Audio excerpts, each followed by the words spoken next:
दर्शकों नमस्कार।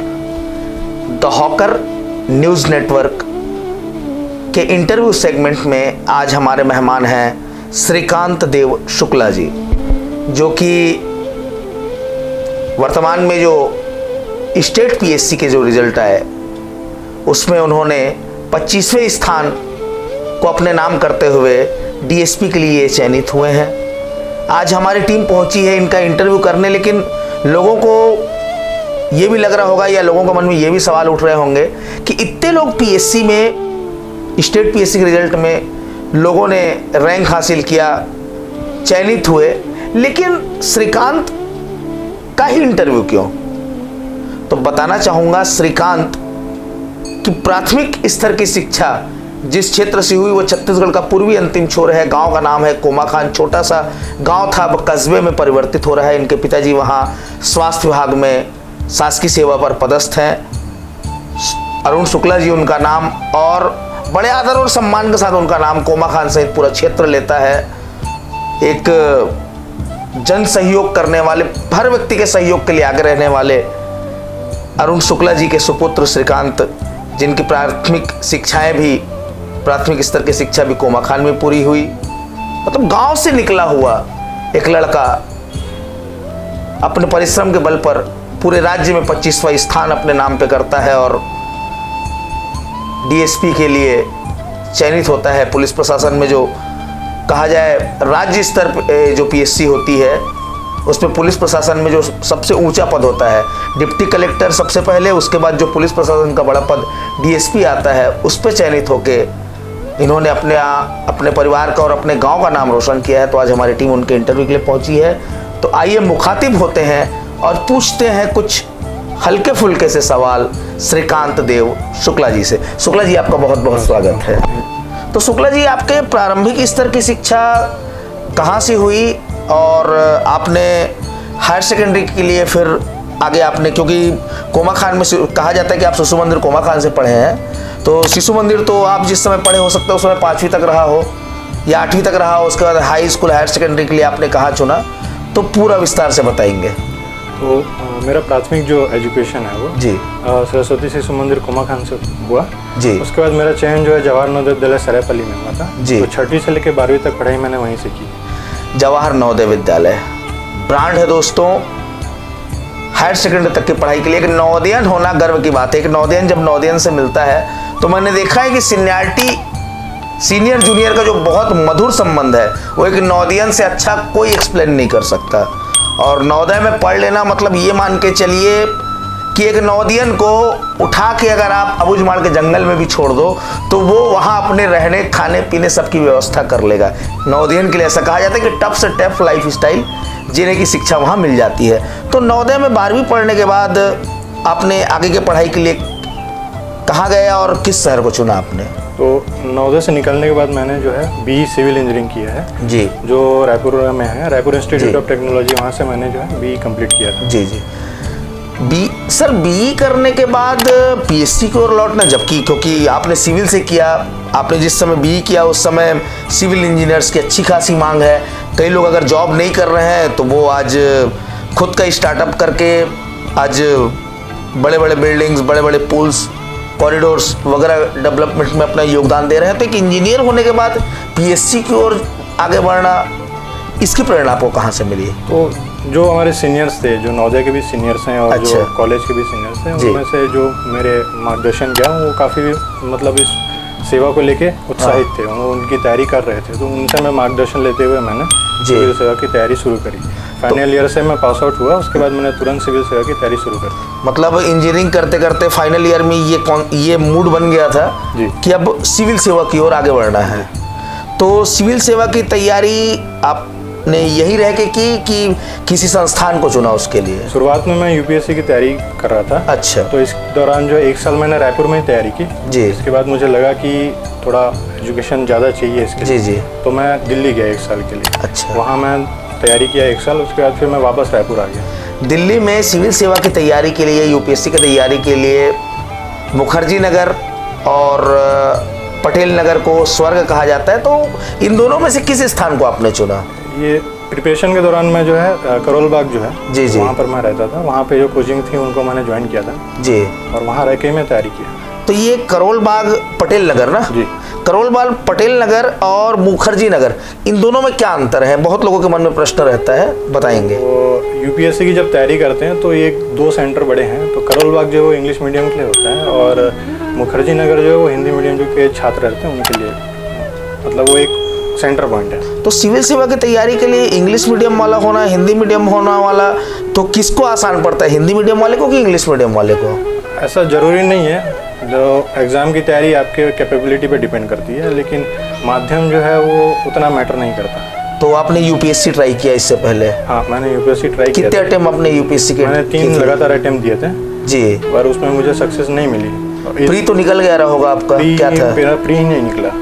अच्छा, प्री ही नहीं निकला। इस दौरान जो स्टेट पीसीएस के 2 बार मैंने एग्ज़ाम दिए थे तो प्री निकल गया था जी। तो फाइनली 2019 में मैंने तय किया कि मुझे अब स्टेट सर्विस करना चाहिए जी। तो यूपीएससी से मैंने ब्रेक ले लिया और 2019 में जो है मैंने स्टेट सर्विसेज की तैयारी एकदम अच्छे से शुरू कर दी। पीएससी है दोस्तों, दम है और ज़्यादा अगर आप में निखार है तो आप यूपीएससी ट्राई कीजिए, नहीं तो यूपीएससी की तैयारियों के बाद आप स्टेट पीएससी पे अपना दांव खेल सकते हैं और वो दांव लगभग लग ही जाता है, ऐसे यूपीएससी की तैयारी करने वालों का मानना है। आप क्या कहना चाहेंगे?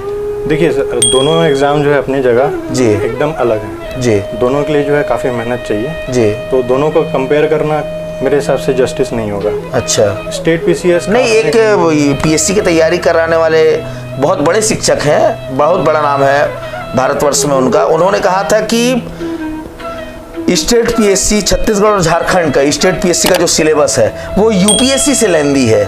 मतलब यूपीएससी का सिलेबस आसान है और स्टेट पीएससी का सिलेबस जो है वो बहुत फैला है, विस्तृत है, लेंदी है, ऐसा उन्होंने कहा था।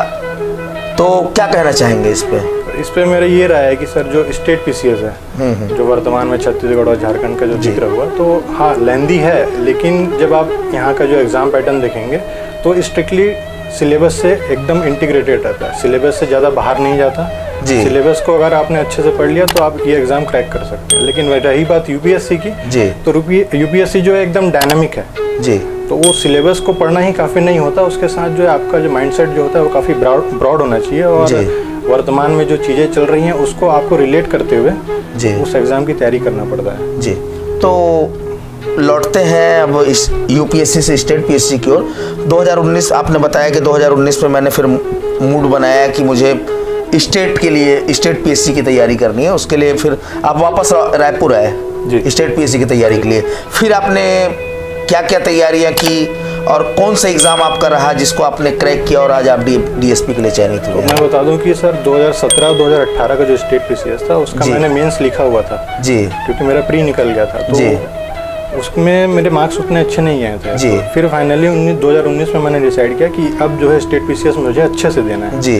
तो 2019 से मैंने तैयारी शुरू की जी। और इस दौरान जो सारे जो भी मेरा सिलेबस था, जो भी मेरे टेस्ट सीरीज़ वगैरह थे वो मैंने किए, तैयारी की बराबर जी। और लगातार मैंने अटेम्प्ट दिया 2019 का, 2020 का, फाइनली 2021 में आज जो है मेरा सिलेक्शन हुआ है। इससे पहले 2020 का मैंने इंटरव्यू दिया हुआ है, लेकिन उस दौरान जो है मार्क्स कम होने की वजह से सिलेक्शन नहीं हो पाया था। तो 2020 में जिस अटेम्प्ट का आपने इंटरव्यू दिया था तो किस पोस्ट के लिए आप इंटरव्यू तक पहुंचे थे? मतलब उसमें मेंस आप लिखते हैं, मेंस क्लियर होने के बाद आप इंटरव्यू के लिए आपका कॉल आता है जी। मतलब एक सिलेक्टेड कैंडिडेट्स की संख्या होती है जी, उनको इंटरव्यू के लिए बुलाया जाता है तो उसमें मेरा नाम था। अच्छा, उसमें मैंने इंटरव्यू भी दिया लेकिन मार्क्स कम होने की वजह से रैंक जो काफ़ी ज़्यादा आ गई थी, 240 में रैंक थी जी। तो उस समय मेरा सिलेक्शन जो है किसी भी पोस्ट के लिए नहीं हुआ जी। तो ये मतलब एक कन्फ्यूज़न है, बहुत लोगों के मन में हो कन्फ्यूज़न, मैं अपने साथ साथ दर्शकों का भी हो सकता है कन्फ्यूज़न हो, कई दर्शक जानते भी हो। ये पोस्ट चुनने का मौका कहाँ पे मिलता है, मेंस में कि इंटरव्यू में? नहीं, पोस्ट का जो प्रेफरेंस हम डालते हैं वो जब आपका मेंस निकल जाता है और इंटरव्यू कॉल आता है तब आपको उस समय जो है अपना पोस्ट प्रेफरेंस डालना रहता है जी। तो आपने पोस्ट का प्रेफरेंस डाला तो सबसे पहले आपने ये डीएसपी के पोस्ट को ही चुना था कि डिप्टी कलेक्टर के पोस्ट को चुना? सबसे पहले मैंने डिप्टी कलेक्टर का ही पोस्ट रखा था। अच्छा। उसके बाद मेरा सेकंड प्रेफरेंस जो था डीएसपी था। कितने प्रेफरेंस रहते हैं? अब वो आपको कैटेगरी वाइज जो आपके पोस्ट अवेलेबल होते हैं जी, जो टोटल पोस्ट रहता है उसमें से मैंने लगभग 12 से 15 कुछ पोस्ट थे जो मुझे जनरल कैटेगरी से अवेलेबल थे, तो जी। वो मैंने सारे पोस्ट डाले थे। सारे पोस्ट, लेकिन सेकंड पोजीशन पे डीएसपी, सेकंड पोजीशन पे सेकंड DSP कैटेगरी आपने डीएसपी को DSP चुना था। तो आज आप सेलेक्ट हो चुके हैं। यहाँ ये एग्ज़ाम देने के पहले आपने किसी कोचिंग इंस्टीट्यूट को और ज्वाइन किया था यहाँ छत्तीसगढ़ आने के बाद? हम लगभग मैंने कोचिंग्स की हैं, जी। क्योंकि प्रिपरेशन ऐसा है कि आपको बेनिफिट चाहिए, अगर सपोर्ट चाहिए तो कोचिंग करना पड़ता है। जी तो उसके लिए मैंने कोचिंग्स की हैं, टेस्ट सीरीज भी दिया है, जी। जिसका बराबर मुझे फ़ायदा हुआ है। किस प्रकार के सवाल इंटरव्यू में पूछे जाते हैं? इंटरव्यू को लेके ऐसा है सर कि जो पैनल वहाँ पे बैठता है उनके ऊपर रहता है, लेकिन मोस्टली जो है करंट इश्यूज जो होते हैं छत्तीसगढ़ से रिलेटेड हैं जी, या जी। नेशनल लेवल पे, इंटरनेशनल लेवल पे, जी वो पूछे जाते हैं। जैसे इंटरनेशनल लेवल पे उस समय यूक्रेन रशिया वॉर चल रहा था, तो जी। उससे रिलेटेड जो भी इश्यूज थे वो सब मुझसे पूछा गया। जी। स्टेट में जो भी इश्यूज रहते हैं उनसे पूछा जाता है। एक आध सवाल जो आपको याद हो, एक जो फेमस, जिसके आपके जिस जवाब पे जो पैनल बैठा रहा होगा उनका मतलब पॉजिटिव रिस्पॉन्स रहा हो? एक जो बढ़िया सवाल था सर वो शराबबंदी को लेके था, जो वर्तमान में काफ़ी अभी चर्चित है। जी जी जी। मतलब सोशल, मतलब समाज, कहा जाए तो समाज से जुड़े हुए सवाल वहाँ पूछे समाज जाते से हैं। जुड़े हुए सवाल होते हैं, आपके जो बायोडाटा है उस पर रिलेटेड सवाल होते हैं। जी जी जी। तो सिविल इंजीनियरिंग जैसे मेरा बैकग्राउंड था, उससे कुछ हल्के इंजीनियरिंग के सवाल भी वहाँ पूछे गए? उससे भी रिलेटेड सवाल हुए। अच्छा, तो मतलब इंजीनियरिंग से रिलेटेड सवाल भी वहाँ पूछे। तो ये शराबबंदी के लिए क्या था सवाल, वो कुछ बता पाएंगे? तो शराबबंदी हमारे स्टेट में ऐसा सरकार कह रही है, पर वो पॉसिबल है या नहीं। अच्छा, तो उस पर फिर उन्होंने क्रॉस क्वेश्चंस और किए कि करना चाहिए, कि क्या इश्यूज हैं, जी। तो उससे रिलेटेड मैंने जवाब दिया। अच्छा। और इंजीनियरिंग से रिलेटेड कोई सवाल आपको पूछे इंजीनियरिंग होंगे? से रिलेटेड सर बेसिकली वही डैम्स कहाँ पे हमारे स्टेट में कहाँ अच्छा, हैं, अच्छा। उनसे रिलेटेड सवाल था। ऐसा मतलब एकदम टेक्निकल बैकग्राउंड नहीं था जी, जी। क्वेश्चंस का, लेकिन इन जनरल था। तो क्या इंटरव्यू दिलाने के बाद ये क्लियर हो जाता है कि मेरा सिलेक्शन हो पाएगा या नहीं हो पाएगा? ये कुछ समझ आता है कि नहीं आता है उसमें इंटरव्यू देने के बाद? ऐसा मतलब कहना उचित नहीं है कि आप इंटरव्यू दिए और आपको पता चल जाए कि आपका सिलेक्शन होना है नहीं, क्योंकि पैनल्स जो होते हैं वो अपना एक उनका पैरामीटर होता है, उस पर डिसाइड करते हैं। आपको बस वहाँ पे परफॉर्मेंस नहीं, देखिए ये क्वेश्चन मैं अनौपचारिक रूप से ही पूछ रहा हूँ इनसे, अनौपचारिक संबंध इनके और मेरे बीच। मतलब इंटरव्यू से भी क्लियर नहीं रहता जब तक रिजल्ट ना आए। जब तक रिजल्ट ना आए आप कुछ नहीं कर सकते। मतलब जब रिजल्ट आया तब मुझे भी ये श्योर नहीं था कि मेरा इतना अच्छा रैंक आ जाएगा अच्छा, और मैं इस पद पे चयनित होऊंगा। मतलब इंटरव्यू अपने आप में डिपेंड करता है अपने आप, हाँ इंटरव्यू। तो कितने % आपके जवाबों पे पॉजिटिव रिस्पांस रहा पैनल का?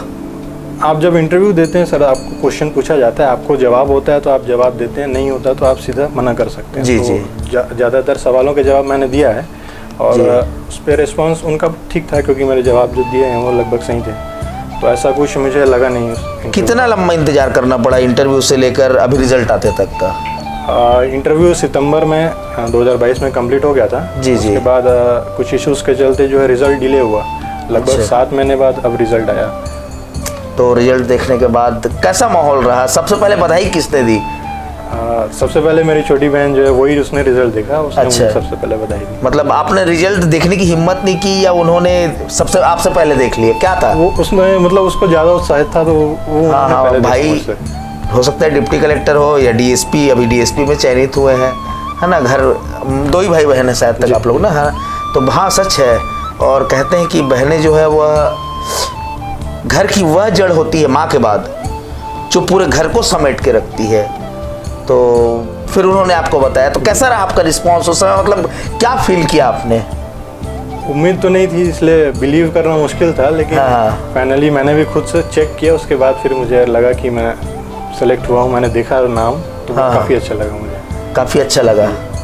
अच्छा, राहत मिली मुझे। आपके पिताजी बहुत सज्जन, बहुत, डॉक्टर अरुण शुक्ला बताना चाहूँगा दोस्तों, कोमाखान क्षेत्र में बहुत बड़ा नाम है, बहुत सज्जन, बहुत सीधे, बहुत मिलनसार, मृदुभाषी व्यक्ति। मतलब अरुण शुक्ला बनना आसान नहीं है बातचीत करने और व्यवहार के मामले में, ये मेरा निजी पर्सनल ओपिनियन है। मतलब इतना मैं उनसे इम्प्रेस हूँ, प्रभावित हूँ उनसे। तो पापा का कैसा रिस्पॉन्स रहा? मैं जब रिजल्ट आया तो मैं उनको फ़ोन किया और हाँ। मेरी बस उनसे इतनी बात हुई कि पापा डीएसपी बन गया। हाँ, उसके बाद पापा का भी आवाज़ रोने जैसा हुआ, फिर मैं फ़ोन काट दिया। मतलब ये वो खुशी थी। हाँ, वो एक खुशी थी जो मतलब एक्सप्लेन नहीं कर सकता मैं। जी जी। लेकिन बस इतनी ही बात हुई मुझसे। देख पा रहे हैं दर्शकों की मतलब लोग दुख में तो आंख में आंसू आते हैं, लेकिन कभी कभी जो अप्रत्याशित खुशी मिलती है उसमें भी आंखें डबडबा सी जाती हैं। तो आज आप डीएसपी के लिए चयनित हो गए, कुछ दिनों बाद आप ट्रेनिंग के लिए भी चले जाएंगे। तो छत्तीसगढ़ में वर्तमान में जो स्थिति है उसको देखते हुए क्या है, जब हम कुछ पता चलता है कि हम कुछ बन गए हैं, तो किन किन क्षेत्रों में आप सुधार के लिए अभी से प्लान्स बना रहे हैं? देखिए, डीएसपी के पद पर मेरा चयन हुआ तो जाहिर सी बात है पुलिस डिपार्टमेंट में मेरा जो भी काम होगा जी। तो पुलिस डिपार्टमेंट से रिलेटेड जो भी इश्यूज़ हैं वर्तमान में, आप जैसे देखेंगे समाज से रिलेटेड जो भी क्राइम रेट जी अभी चर्चा में बढ़ रहा है करके जी, तो सब चीज़ों पे काम करने का जो है, उन सारे क्राइम्स को रोकने का मेरा प्रयास रहेगा। और जो उचित से उचित कदम उठाए जा सकते हैं उस पोस्ट में रहते हुए उसके लिए मैं तैयार रहूँगा। अच्छा, सोशल पुलिसिंग पे अभी पुलिस प्रशासन जो है वह बहुत ज़्यादा ध्यान दे रही है कि जनता से पुलिस का जुड़ाव हो। जनता और पुलिस के बीच में जो एक दूरी पिछले दशकों में थोड़ी कम हुई है, उससे पहले जो दूरियां बढ़ गई थी, उस दूरी को कम करने के लिए आप क्या प्रयास करेंगे? देखिए, सोशल पुलिसिंग जो है काफ़ी चर्चित मुद्दा भी रहा है। हमने इसके लिए इंटरव्यू के लिए भी तैयारी किया था। जी जी। तो वर्तमान में जो पुलिस डिपार्टमेंट है इस पे अच्छा, ये क्वेश्चन मतलब पूछा जा सकता है, ऐसा कुछ रहता है? ऐसा रहता है। अच्छा जी। तो उस पर मतलब छत्तीसगढ़ पुलिस जो है काफ़ी अच्छा काम कर रही है। काफ़ी स्कीम्स चलाई हैं जिसमें जो सीनियर सिटीजन्स हैं उनसे डायरेक्ट कांटेक्ट करते हैं। वुमेन्स के रिगार्डिंग ऐप बनाया गया है और भी सोशल एक्टिविटीज़ है जिसमें वुमेन कांस्टेबल है उनको एक्टिव किया गया है जी। तो ऐसे कई सारे स्कीम्स चल रहे हैं जी। तो जाहिर सी बात है उस पर मेरा भी कंट्रीब्यूशन रहेगा आगे। सोशल पुलिसिंग की बात हुई, एक आध ऐसा अधिकारी का नाम जिससे सोशल पुलिसिंग के लिए आप प्रभावित हुए हों, जिनको देख के लगता है कि सच में छत्तीसगढ़ में सोशल पुलिसिंग हो रही है? अभी तो मैं याद नहीं। एक अधिकारी बहुत चर्चित है सोशल मीडिया पे, बताना चाहूँगा दोस्तों, डॉक्टर अभिषेक पल्लव जी। एसपी दुर्ग है जी। में भी मतलब दुर्ग तरफ का ही वीडियो आता है उनका। एसपी दुर्ग है, मजेदार वीडियो रहते हैं उनके, और लगता है कि पुलिस वाला हो तो ऐसा हो ना तो ना हो, मतलब इतने जनता के साथ जुड़ाव है ना, मतलब परेशान नहीं करते, वो लोगों को समझाते हैं और बड़े प्रेम से लोगों, और जबकि उस व्यक्ति का मतलब डेप्थ ऑफ नॉलेज देखा जाए तो हिमालय है वो व्यक्ति। मैंने उनके कई वीडियोस देखे हैं, मैं फ़ैन हूँ उनका। मैं चैनल के माध्यम से डायरेक्ट बोल रहा हूँ कि मैं उनका बहुत बड़ा फ़ैन हूँ, डॉक्टर अभिषेक पल्लव जी का। तो क्या लगता है, डॉक्टर अभिषेक पल्लव जी की तरह से सोशल पुलिसिंग करनी चाहिए? उनके वीडियोस मैंने भी देखे हैं सर, वो काफ़ी अच्छा है उनका जो रिस्पांस रहता है, उनका जो टैकिंग, मतलब अपराधियों से भी इतने प्यार से बात करते हैं कि घर का कोई बड़ा बात कर रहे हैं जैसे। तो क्या लगता है कि उस सोशल पुलिसिंग से अपराधियों के भी जो सोच का दायरा है वह बढ़ेगा और वो अपराध जगत से बाहर आएंगे? जाहिर सी बात है सर, ट्रीटमेंट अगर अच्छा हो उनके साथ तो बाहर आने का उनका भी इच्छा होगी तो जरूर आएंगे जी। और उनका मार्गदर्शन मिलेगा तो मैं उनके अंडर में काम करने के लिए बिल्कुल रेडी हूँ। देखिए, अभिषेक पल्लव सर कह रहे हैं, अब सर ही हैं भाई, डीएसपी बन गए हैं हमारे श्रीकांत जी, कह रहे हैं कि यदि मौका मिला तो वो अभिषेक पल्लव जी के नीचे उनके क्षेत्र में काम करना चाहूँगा, ऐसी इनकी भी इच्छा है। जरूरी है दोस्तों, सोशल पुलिसिंग आवश्यक है और पुलिस के एक नए अधिकारी हमारे साथ है। तो अब मैं जानना चाहूँगा श्रीकांत जी कि किस प्रकार से, दर्शकों के मन में सवाल जरूर होंगे कि किस प्रकार से स्टेट पीएससी की तैयारी करनी चाहिए तो सिलेक्शन हो पाएगा? जो वर्तमान में स्टेट पीसीएस का जो सिलेबस है सर, मेंस का जो सिलेबस है जी, तो मेरा ऐसा मानना है कि आपको शुरुआत ही मेंस के जो सिलेबस है उनके तैयारी से शुरू करना चाहिए जी। जनरली अच्छा, मतलब प्री के लिए भी मेंस के सिलेबस की तैयारी? जनरली लोग प्री की तैयारी स्टार्ट करते हैं, बट जनरली जैसा होता है कि अगर प्री निकल जाए तो फिर क्या, तो आप जब तक मेंस की तैयारी नहीं करेंगे तो प्री निकलने का कोई फायदा नहीं होता। अच्छा, तो मेंस की तैयारी आपकी अच्छी होनी चाहिए, वो जाहिर सी बात है वो आपको प्री में बेनिफिट करेगा। तो प्री निकला, आपका मेंस अच्छा है तो मेंस की तैयारी करेंगे तो मेंस अच्छा नंबर से निकलेगा तो आपको इंटरव्यू होगा, इंटरव्यू होने के बाद मार्क्स अच्छे होंगे तो सिलेक्शन का चांसेस ज़्यादा बढ़ जाता है जी। मतलब अगर तैयारी करनी है तो मेंस को बेस बना के किया शुरुआत जाए। ही मेंस से करनी चाहिए, मेरा जो ऐसा जी एक्सपीरियंस है। चलिए, बात करके आपसे बहुत अच्छा लगा दर्शकों। ये थे श्रीकांत देव शुक्ला जी, जिन्होंने 25वां रैंक हासिल किया है स्टेट पीएससी के एग्ज़ाम में, डीएसपी के लिए चयनित हुए। तो ट्रेनिंग के लिए, एकेडमी की ट्रेनिंग के बाद जब फील्ड ट्रेनिंग में भेजा जाता है तो किस क्षेत्र को आप चुनना चाहेंगे? मुझे जहाँ तक नॉलेज है कि वो ट्रेनिंग के लिए जो फील्ड देते हैं वो तो प्रशासन की तरफ से अलॉट होता है, उसमें अच्छा। आपका कोई चॉइस नहीं होता। अच्छा, वो आपको जहाँ भेजेंगे वहाँ आपको ट्रेनिंग करनी है। जी, मतलब प्रशासन तय करेगा। जी, फिर भी एक आध प्रेफरेंस अगर आप देना चाहें तो इच्छा किधर जाने की है? पूरा छत्तीसगढ़ हमारा है तो कहीं भी हमको भेजेंगे, हमको काम करना ही है सर। तो दोस्तों, ये थे श्रीकांत देव शुक्ला जी, और हल्की फुल्की कुछ बातें क्या है, यह इंटरव्यू एक अनौपचारिक ही इंटरव्यू रहा। इनसे कुछ सवाल मैंने पर्सनल भी पूछे, कुछ सवाल प्रशासन से जुड़े पूछे। तो कहते हैं दोस्तों, जब गांव का एक लड़का निकल के बुलंदियों को छूता है तो माँ बाप के साथ साथ पूरे गांव को गर्व होता है। कोमा खान से ढेरों बधाइयाँ इन तक पहुंची है, डायरेक्ट में पहुंची होगी, फेसबुक के माध्यम से पहुंची होगी, और व्हाट्सएप ग्रुप, कोमा खान के जो 2-3 व्हाट्सएप ग्रुप है उनमें तो मतलब वो दिन शुक्ला जी के नाम रहा। ये मैंने खुद अपनी आंखों से देखा है कि शुक्ला जी से ज़्यादा जो हमारे अरुण शुक्ला जी हैं उनको बधाइयाँ मिली कि बधाई हो सर, बधाई हो सर, बधाई हो सर। शुक्ला जी तो क्या है 5वीं के बाद वहाँ से, श्रीकांत जी तो 5वीं के बाद वहाँ से अध्ययन के लिए बाहर निकल गए। लेकिन डॉक्टर शुक्ला साहब, हम लोग डॉक्टर ही बोलते हैं भाई, भले उनके नाम पे वो डॉक्टर हो ना हो, स्वास्थ्य विभाग में काम करते हैं, लेकिन हम लोग के लिए तो डॉक्टर शुक्ला ही है वो, और बड़े आदर के साथ शुक्ला साहब बोलते हैं हम लोग। तो उनको बहुत सारी बधाइयाँ पहुँची और परिवार में खुशी का माहौल रहा। तो ये थे श्रीकांत देव शुक्ला जी, जिनका इंटरव्यू हमने लिया दोस्तों। तो ऐसे ही इंटरव्यू के लिए देखते रहिए द हॉकर। हमारे चैनल के दर्शकों को आप क्या संदेश देना चाहेंगे? जी, मतलब मैं ये संदेश देना चाहूँगा कि आप बराबर जो सोशल मीडिया में जो न्यूज़ हैं जी, उनके लिए द हॉकर को फॉलो करते रहें, और जो भी प्रतिभागी हैं जो इस एग्ज़ाम की तैयारी कर रहे हैं उनके लिए ऑल द बेस्ट, और आप तैयारी बड़े अच्छे से करें और बड़े ज़ोर शोर से करें। तो दोस्तों, जुड़े रहिए द हॉकर के साथ। ऐसे ही इंटरव्यू आपको द हॉकर में देखने के लिए मिलेंगे। इसके लिए आप द हॉकर के चैनल को लाइक एवं सब्सक्राइब कीजिए, बेल आइकन को क्लिक कीजिए, ताकि आपको मिलती रहे क्षेत्र की लेटेस्ट अपडेट।